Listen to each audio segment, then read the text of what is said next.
serious after this. Mm. And Alexandra just made it home in time from South London. That's wonderful, Alexandra.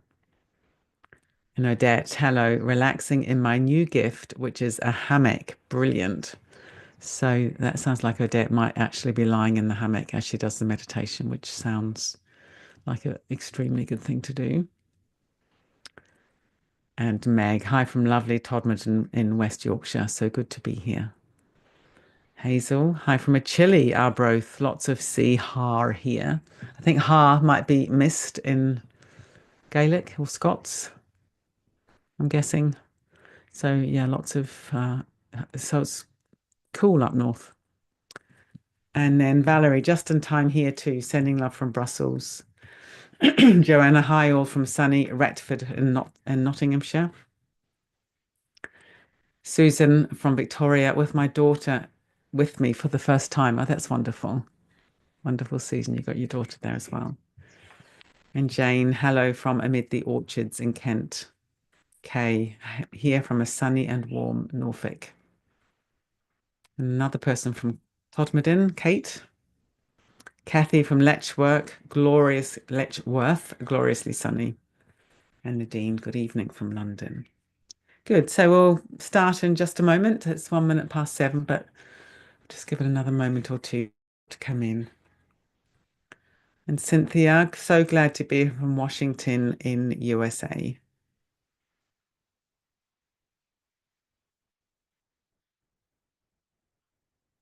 Oh, just got the tractor going home right past my door. Never mind, you might hear that. And Caroline, hello all. Second time here from warm and sunny London, Caroline. Yeah, for those of you who aren't in the UK, we are having very, very good weather at the moment, apart from the north of Scotland, it sounds like from Hazel. But yeah, it's pretty gorgeous out there. Yeah. And then we've got Sue from Glasgow. Okay, so I think we'll begin. For those of you who made the effort to get here on time, it's good to honor that as well. Yeah, so very, very warm welcome, everybody. Lovely, lovely to see your faces out there. I've got you on gallery view, so I can see lots of you, which is wonderful. And if anyone's here for the first time, special welcome. And all you have to do is follow along the instructions as best you can. Your mind will wander, that's what minds do. And when your mind wanders, you just invite it back to follow the instructions again as best you can. So we call it space to breathe, as it is indeed just a space to take out of your busy life or your life, whether it's busy or not, out of the doings of this world and just rest in presence for 30 minutes in the company of other people doing the same thing. And it does really make a difference having community. Even though we're a Zoom community, I think we can still have a very strong sense of support from one another. So I was wondering what to do today, and I decided we're going to do a practice based on a very beautiful poem from Rainer Maria Rilke, who was a German poet, where he talks about the holding power of gravity. If we can learn to rest into gravity. And as soon as we learn to rest into gravity, we're letting go of the tendency which we all have to sort of grip onto experience. So we tend to grip onto the body, we grip onto our thoughts, we grip onto our emotions, and we get kind of over-identified with those. And as soon as we do anything that involves kind of gripping, there's a very subtle lifting away from just resting into gravity. You could try that now. Maybe make a fist with both hands and just notice how your whole body braces when you do that. And you're probably lifting slightly away from the chair or the bed. There's a kind of tension. So now just release the hands, release the fists. Maybe just shake out a little bit. Big out breaths. And as we do that, imagine that you're just allowing yourself to rest upon the earth, to rest upon the earth. And we're going to explore the difference between yielding and collapsing. So sometimes when we think about resting into gravity, there can be a sense of just going all a bit floppy and collapsing. So we're not wanting to do that. Where what we're wanting to do is to inhabit a quality of yielding. Very, very beautiful word. So yielding is where we're alert, present, sort of vitally alive without the gripping. So an image might be of a beautiful animal, maybe a leopard or a lion that's lying across the earth, but it's alert. You know how animals can be, their whole body is kind of, sometimes I use the language of draped across the earth, but they've still got this incredible intelligent sort of awareness, very alert to what's happening. So that's the sort of quality we're going to look for. And as soon as we let go of gripping in this kind of way, what happens is we can, as I say, rest into gravity, but also rest a little bit more into flow. So rather than our experience being quite staccato and rigid, we can rest into something that feels a bit more fluid and open. And that is the natural way of things. But what we do is we contract against that and then we create all kinds of tensions within us. So we're learning to rest within the natural way of things, which is to flow and to change. If you think about it, everything is changing all the time. And it's a very powerful practice to be able to learn to live with change rather than to keep on fighting it in one way or another. Okay, so the first thing to do is to choose the position within which we'd like to do the practice. You can do it lying down, you can do it sitting, you can do it standing. It really is completely up to you. And you could ask yourself, what is going to support this quality of yielding and yet alertness? And those two things can go together. Sometimes we can think, well, I'm either asleep or I'm braced and sort of hypervigilant. But we can be soft in our bodies with this quality of yielding and at the same time very, very awake and present. So that's what we're going to be looking for in the practice. So yeah, choosing our position and then very gently allowing ourselves to drop into stillness, drop into presence. And I'll read out this beautiful poem from Rilke, or it's an excerpt from this poem, and it's from the Book of Hours. The Book of Hours. How surely gravity's law, strong as an ocean current, takes hold of even the strongest thing and pulls it toward the heart of the world. Each thing, each stone, blossom, child is held in place. Only we, in our arrogance, push out beyond what we belong to for some empty freedom. If we surrendered to Earth's intelligence, we could rise up, rooted like trees. Instead, we entangle ourselves in knots of our own making and struggle, lonely and confused. This is what the things can teach us: to fall, patiently to trust our heaviness. Even a bird has to do that before it can fly.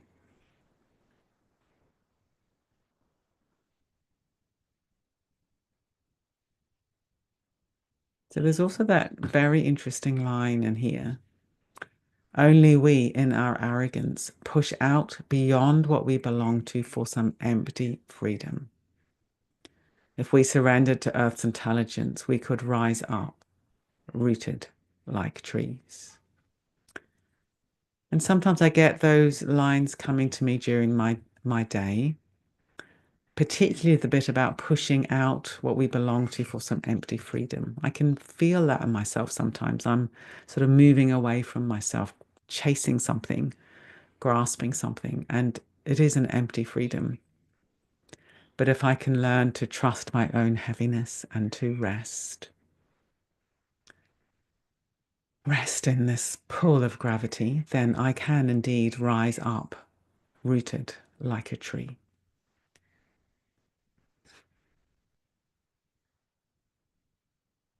The first thing we can do is to patiently trust our heaviness.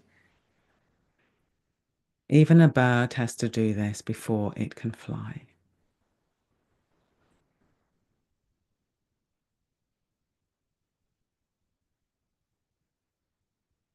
So allowing the weight of the body to rest into the chair, into the bed, into the floor. If we're lying down, it will be through the back of the body and the back of the head, with the arms resting either at the sides of the body, palms upwards, or resting with the hands resting on the body, palms downwards. Either way, you'll have your elbows in contact with the bed or the floor. If we're sitting, allowing our weight to yield down through the buttocks, the back of the thighs and the feet. Having our hands supported in the lap, on the legs, whatever's comfortable. And seeing if we can let the hands be soft and open. Softening a tendency to grip in the fingers and the hands. And if we're standing, allowing our weight to drop down through our feet, into the floor, into the earth, into the planet.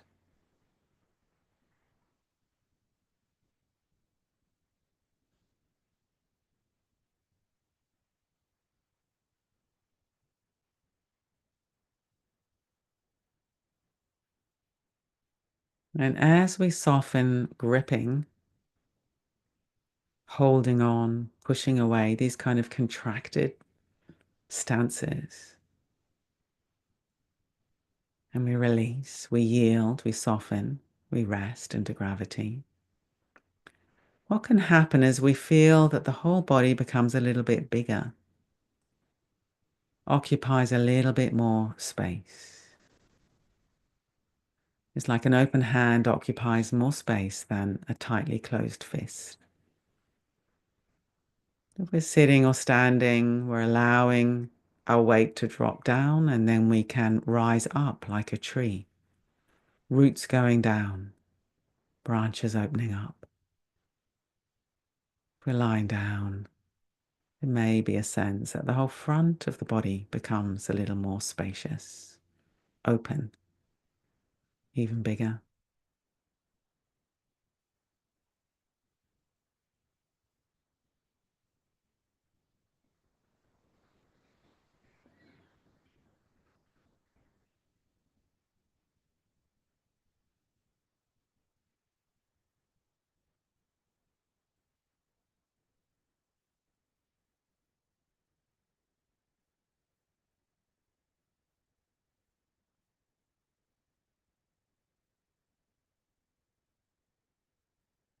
It's very much this quality of allowing.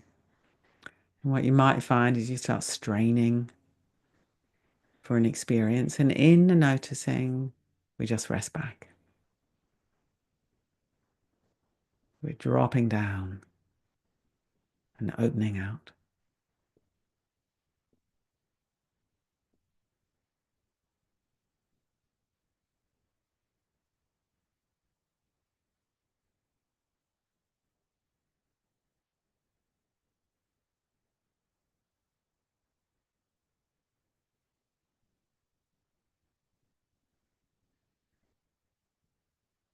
And seeing if we can allow awareness to pour out of the head and to feel the body.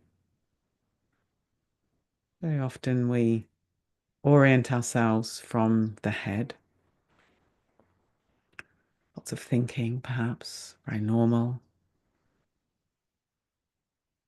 And if we think of the body, it's a little bit like we're looking at the body from the outside, or we're looking at the body from the top. We kind of have a searchlight looking down into the body. Instead of this, let's see if our awareness can pour down, maybe like water, and we come inside the body from the inside. And we do this through sensation.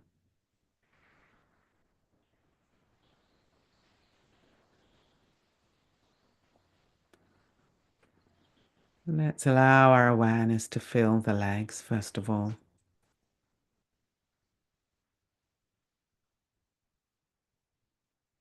Got the feet, lower legs, knees, upper legs.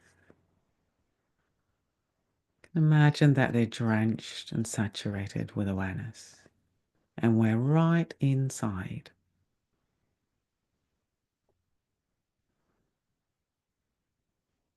So the mind and the body are becoming whole.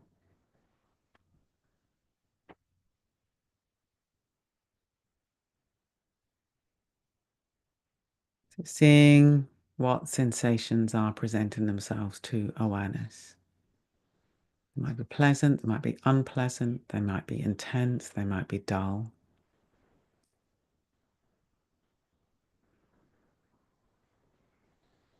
Might be a sense of temperature. As we rest right inside, allowing sensations into awareness just as they are, we'll experience how they're continually changing. So we're beginning to rest in this more fluid perception. Particularly important if we've got pain or discomfort, that we can tend to solidify with our perception and then go to war with. What's it like to just stay with the sensations and notice the way they're changing? We let them in, we let them go, we let them in, we let them go, moment by moment by moment. So you could say, rather than identifying with the sensations as the primary awareness, we're identifying more with awareness itself, within which sensations arise and pass, inside the legs and the feet.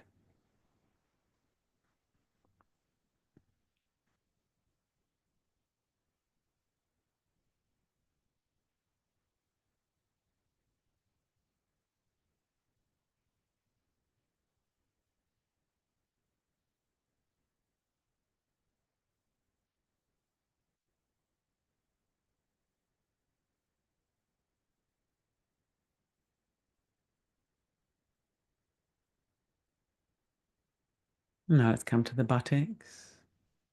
We're sitting or lying. Let's see if we can let the buttocks be soft as they yield into the surface beneath them.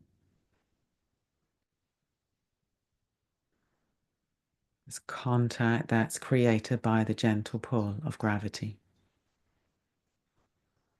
What's it like to rest into gravity rather than to resist gravity?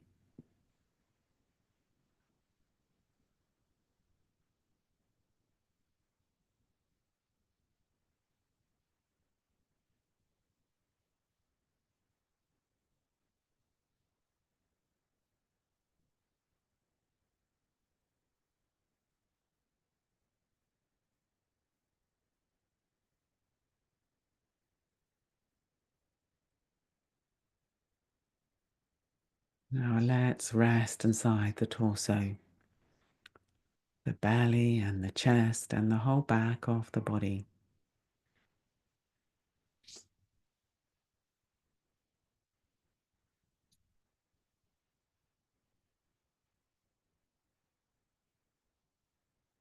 Allowing the sensations to arise and pass like a river.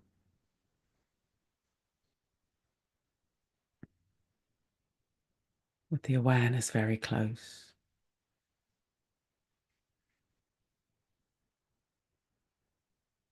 And we've also got the gentle movement of breathing. Swelling, the belly swelling on the in-breath, subsiding on the out-breath a little bit. Very gentle rhythm.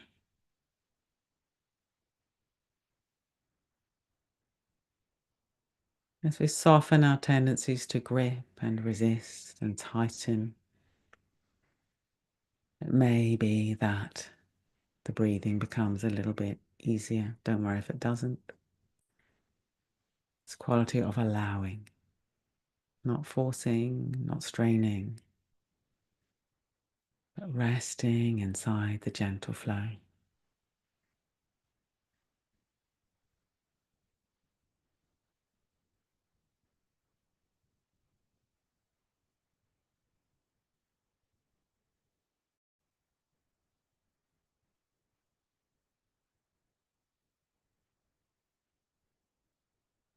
It's the chest,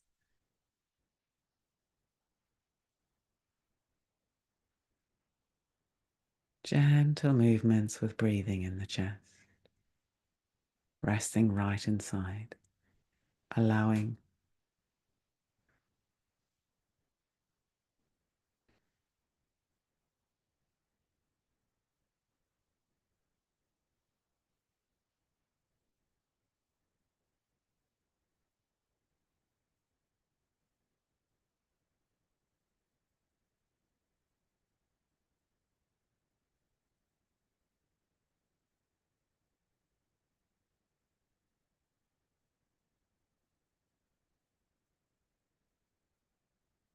And there's the back of the body,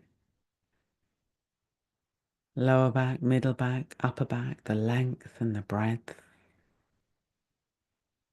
Sensations arising and passing, and allowing breathing to express itself naturally in the back of the body, the back of the ribs, back of the lungs. Maybe there's some gentle movements in the lower back with breathing. So as we soften gripping, the whole body can become a little softer, a little more pliable. These gentle movements of breathing can ripple through the back.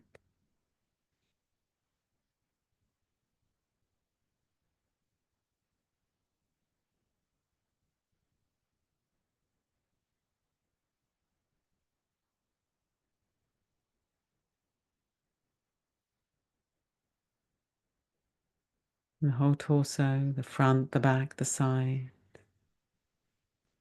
the inside. This pliable, soft surface. Maybe getting a sense of the whole torso getting a little bit bigger in all directions on the in-breath. And subsiding, kind of condensing a little bit in all directions on the out-breath, completely natural. This fluid body.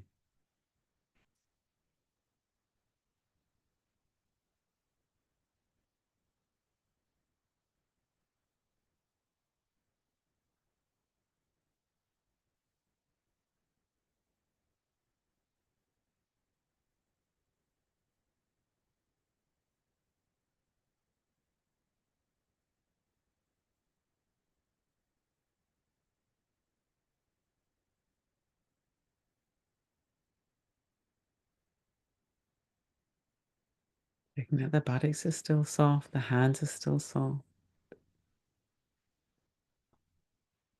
And allowing our awareness to pour inside the shoulders and the arms, the hands and the fingers and the thumbs. So it's like water pouring down inside, which is our awareness. All the different sensations flowing in and out of awareness moment by moment. We receive, we let go, we receive, we let go. Whether they're pleasant, whether they're unpleasant, whether they're dull, whether they're strong. Practicing just letting experience be as it is without automatically pushing away or chasing after, and shifting to ground ourselves in awareness itself.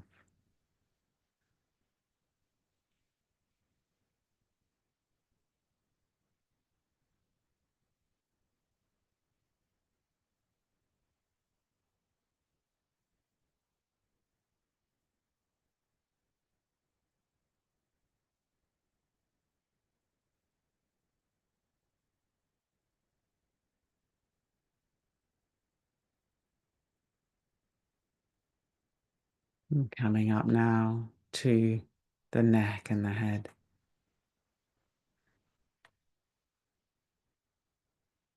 We're lying down, checking that we're releasing the weight of the head into the pillow cushion with the quality of yielding, patiently trusting the heaviness.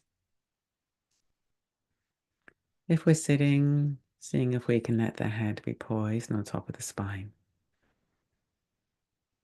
not tipping forwards or backwards, so it's aligned with gravity.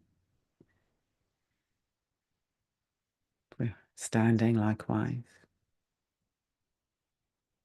And let's see if we can let the lips, tongue, jaw be soft, eyes soft, face soft.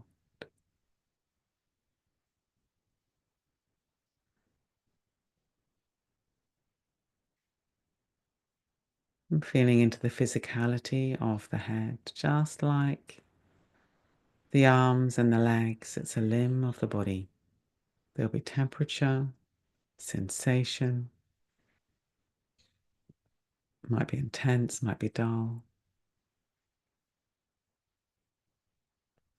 We receive experience and we let it go moment by moment within our great field of awareness.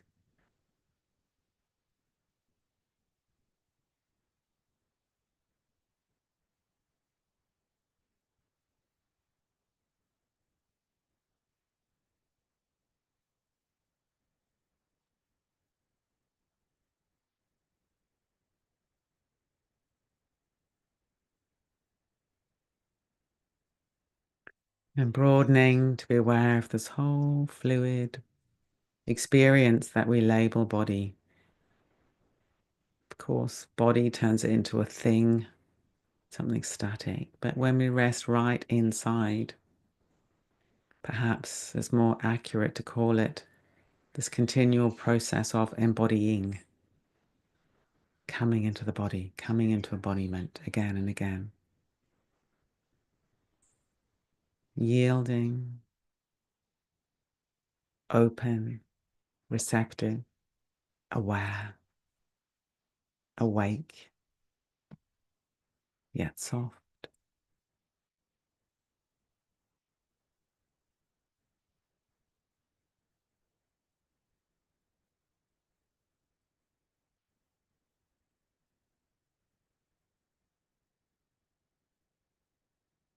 Training and softening automatic contraction against unpleasant experience, automatic chasing after pleasant experience, and resting in the richness of everything arising and passing like a river.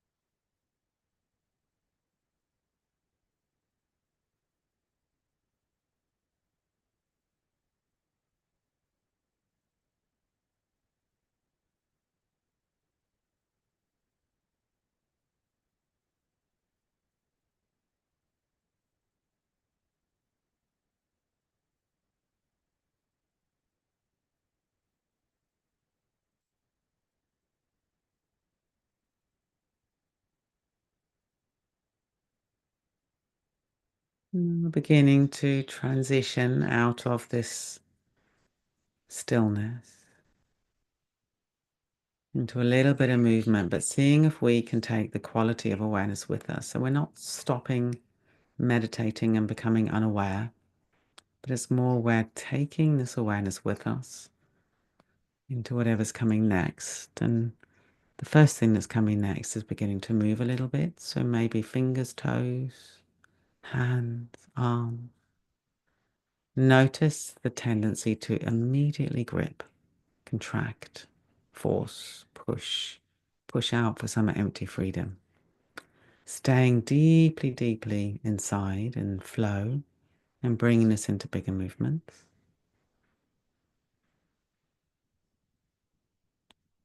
However we want to. I always want to stretch.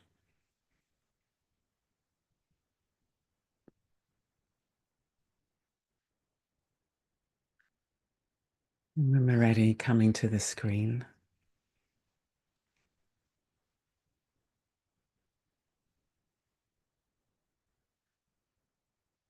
And before people slip away, just a reminder that there won't be a space to breathe next week because we're running a special event where I'm going to be with John Kabat-Zinn, who's a really remarkable person, who's the grandfather, if you like, of bringing mind training into all kinds of situations. I like to say he's taken it out of the monastery and into the world, particularly healthcare.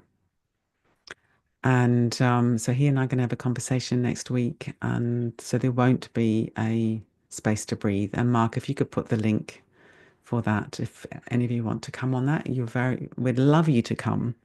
It's also a fundraiser for Breathworks, and we really, really need the funds at the moment. Like many charities, it's not an easy time. So be amazing if you come, primarily for your interest and secondarily to support our mission. Good. And yeah, so for those of you who are here for the first time, I always stay on a little bit at the end and people write in the chat box what they noticed. I always read it out, what they noticed in the practice. I always read it out because it can sometimes be not very nice to be sort of peering at the chat box reading. So it makes it easier for me to read things out. And for those of you who just want to slip away, then of course you'll slip away. Have a good week and hopefully see you next week at the event with John. Okay, so what have we got here? Wow, Bridget. Hi, very proud mum here.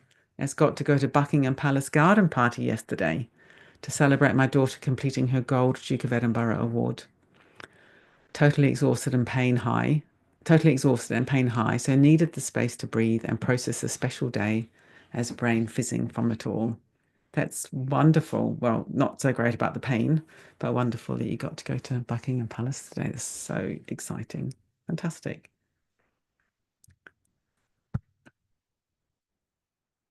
So thanks. And then Odette, I like the wording of relaxing in the richness of things. Yeah, relaxing in the richness of things. I think that's sometimes we can think of relaxation as being a bit bland or sleepy. But I think the deepest relaxation is where we're relaxing into life, relaxing into the richness of things. Yeah. And Michael, my first time here, and I enjoyed it very much. I like the view from inside me. That's beautifully put. I like the view from inside me. Fantastic. It's very good to hear. And Janice, just what I needed. And Victoria, thank you. I love the idea image of water flowing down through the arms and hands and fingers. It immediately released the tension. Yeah, interesting, isn't it? Just awareness being like water. And I think we do a lot of subtle things with our hands in life. If we're tense in the mind, it almost always shows up in the hands. So learning to let the hands be soft, it has an immediate effect on letting the mind be a little softer, a little freer. Yeah. And Helen, feeling more grounded and centered, chasing empty freedom. That also resonated with me. Thank you. Yeah, I think we do a lot of that. We do a lot of chasing empty freedom, and then we feel disappointed, so we do it even harder. That's how peculiar we are. And Kathy, thank you. Feeling grounded, which released holding in my back, and pain felt dulled. Nerve pain became more like a tangling on a guitar string, arising and passing. Yeah, very good. So release some of the holding. Your pain felt dulled. So that's showing you that pain is a perception. It's not a thing. It's a perception. And then your nerve pain became more like a sound on a guitar string arising and passing rather than a thing. Yeah. And Lena's saying, would you repeat what the poem was, please? I'll post it over on our community of practice in the poetry section, but I will also just put the first couple of lines in the chat box and where it's from. Here we are. So it's the Book of Hours, Book 2, verse 16.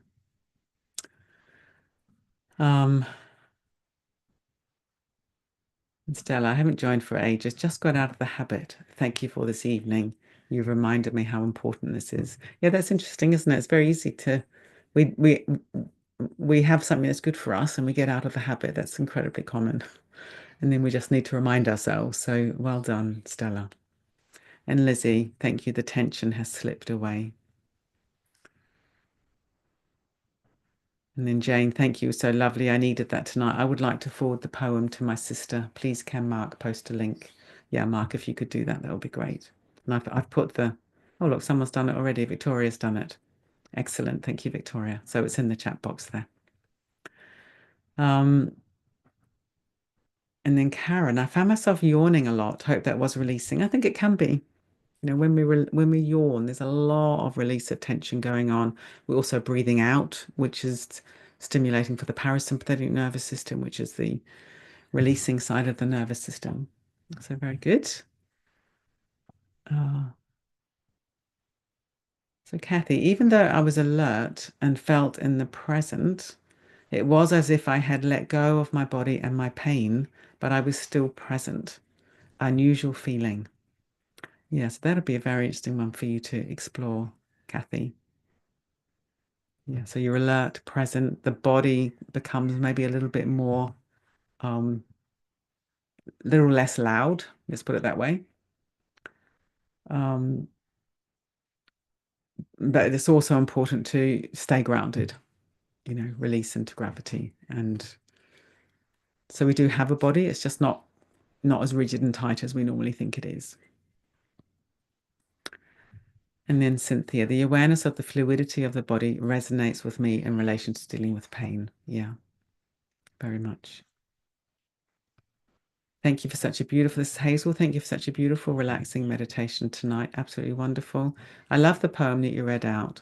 The wording of it really relaxed my whole body. Feeling the awareness in my body was so beautiful. Yeah, it is a spectacular poem, that one. It's one of my favorites. Yeah. And Sue, amazed how much more tension I was holding than I realized was the case at the start of the session. Thank you so much. Yeah, that's also so interesting, isn't it? We just kind of know what we know. And we think, oh, yeah, you know, I haven't got much tension. And then we start doing this kind of practice, and it's like, oh, wow, actually, there was quite a lot of tension there. So that's fantastic that you've, well, the fact that you've realized how much it was at the start would suggest that by the end, there was less. Yeah. And Dorian, may I ask a question? Thanks. Yes, please. Just put it in the chat box, Dorian. Yeah. And then Micah, will you be recording the interview with John Kabat-Zinn next week? Yes, we will. It won't be released for a while because obviously people are choosing to come live, but it will be available eventually. Yeah, it will be recorded. Yeah. So good. Well, there's nothing more in the chat box. So, but Dorian wants to ask a question. You could always unmute if you want, Dorian, and just ask the question. Oh, yeah. Okay, good. Thanks. No, I can't As hear you. far I as can't hear you. calming the Okay. sympathetic nervous system, I've come across so